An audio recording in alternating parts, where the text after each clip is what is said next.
Hi, good morning. My name is George Ocean, one of the counselors here at Pacifica. I'm also serving as the AP coordinator for this year. We also have Ms. Santa Cruz. She's also a counselor and is serving as support for AP testing. And before we even get started, we just want to take the time and thank you for your support. Thank you for helping out. It's not an easy task, and we really appreciate all that you do. It's a little tricky here at Pacifica. We do have a lot of kids with 504s and IEP plans, and we couldn't do this without you. We do need proctors, and we appreciate all the help that you're giving us. The purpose of today's training is to make sure that every single proctor fully understands their responsibilities, that they're confident, they're comfortable, and they know what to do.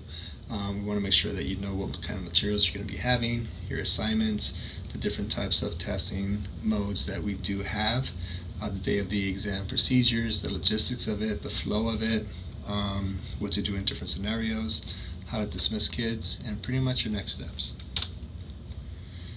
So the responsibilities as a proctor, and this is one of the biggest takeaways that we have for this presentation, is to know that you're responsible for the materials that you check out.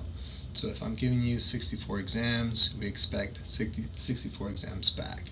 So just keep that in mind. You're in charge of them. If a kid's being kicked out, or if a kid needs to go to the restroom, or if a kid's leaving the room, the exam stays with you at all times. You're pretty much controlling the movement of your materials, so do not let them leave your site.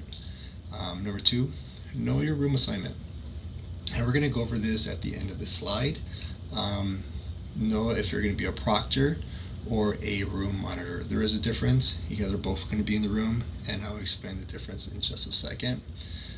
We did just get the approval last week to flex your time, so we are kindly asking if it's possible, if you can, just to report to your assignment 30 minutes before, and then we'll flex your time at the end of the day, or if you want to use those 30 minutes within that same week. We did get the approval from Ms. Bartlett for us to move forward with giving you 30 minutes of flex time. One of the things that Mr. Burgueño and I and Ms. Santa Cruz are going to be doing every single morning, we're going to be checking kids in through 5-star to make sure that they're not being marked absent. So we'll help with that part. That's on us. And I'm going to go over this next bullet. It will make more sense when I show you the schedule. And just know that only one proctor will pretty much be displaying their toolkit, will be pretty much taking attendance, will be pretty much projecting off of their laptop, and then everybody in the room is in charge of completing the ceiling assignment. So just to make things a little bit easier to understand, this is pretty much your assignment. I'll send you another copy of this. I think I released it not too long ago, but we'll send another one just to make sure everybody's on the same page. So for example, on May 4th, we do have AP Bio. We do have 46 kids taking that test. It's going to be in the auditorium. And here's the tricky part. If your name is in bold, then you're the proctor, you're the person in charge of that exam.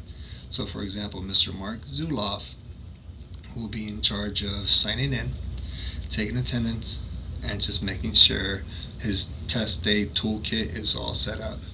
Damian Brodowski is also going to be in there supporting Mr. Mark and doing active supervision.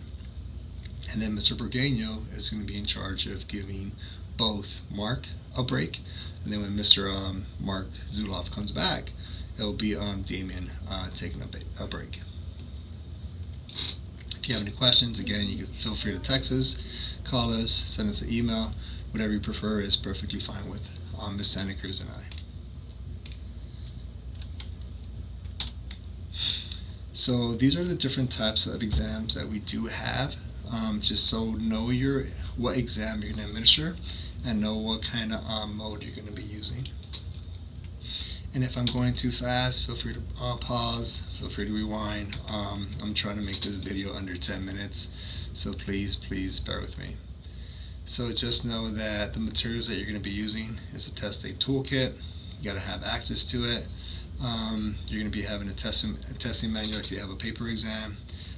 For digital and hybrid, you're going to have room codes. Digital and hybrid, you're going to have start codes. Everybody's going to be having a seating chart. There's going to be some blue book exams, and there's going to be some paper exams.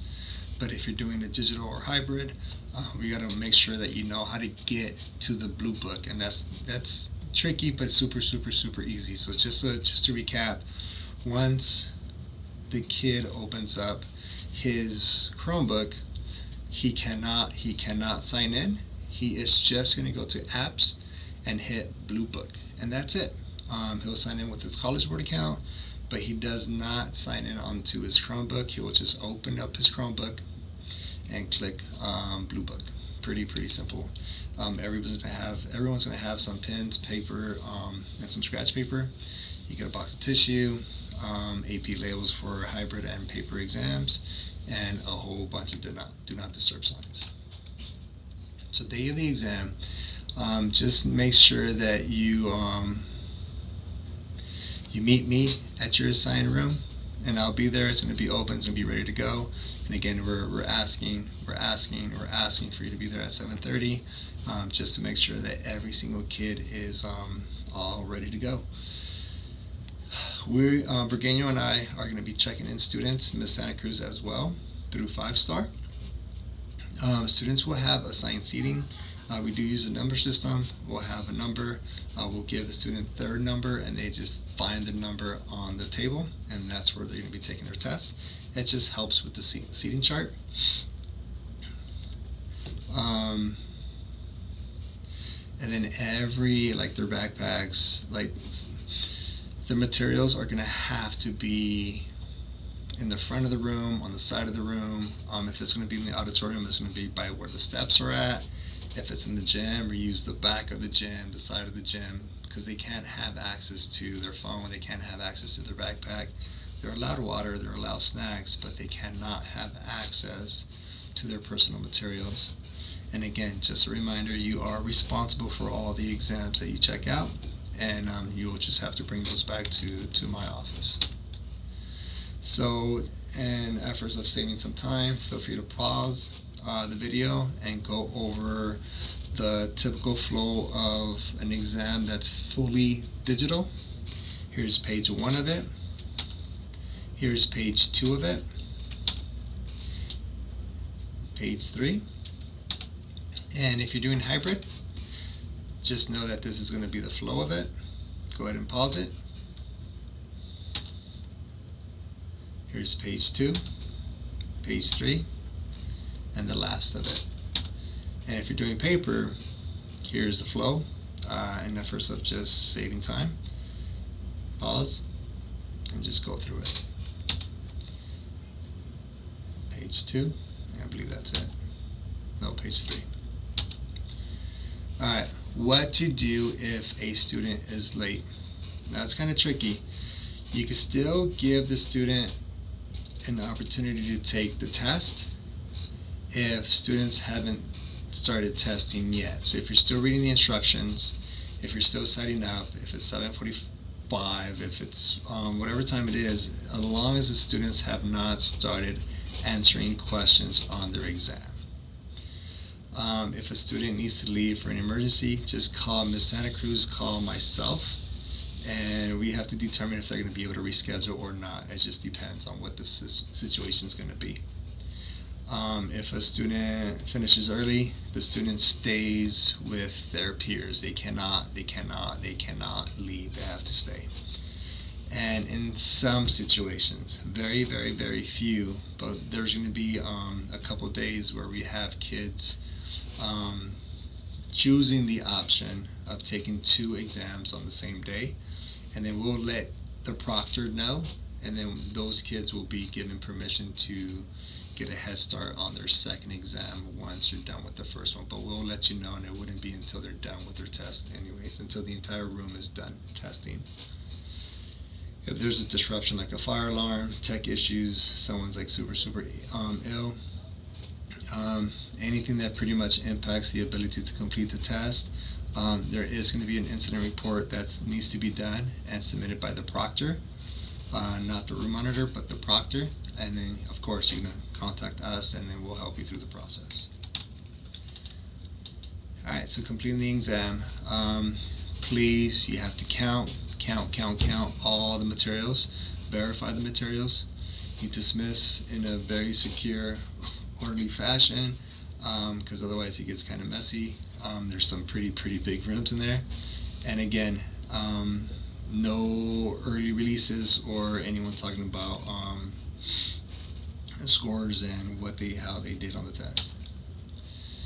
Next steps and questions. Check your emails from the College Board Test Day Toolkit. This will be 2 weeks prior to the exam. You're going to get an email asking you to pretty much set up your College Board account.